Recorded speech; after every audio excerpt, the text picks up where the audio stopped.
Religious Odisha Shrimad Bhagavad Gita अध्याय 1 श्लोक 45। अहो बत महत्पापं कर्तुं व्यवसिता वयं जद्राज्य सुखलोभेन हन्तु स्वजना मुद्यता।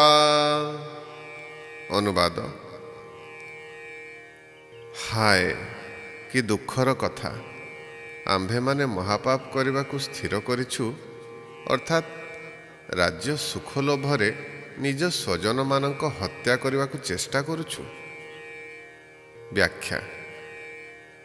अर्जुन अत्यंत दुखरे श्रीकृष्ण को कहउछंती जे आम्भे माने एक महापाप करने को जाउछु, जहा कि राज्य सुख लाभ करने पाई निज आत्मीय स्वजन मानकर हत्या करने को चेष्टा करुछु।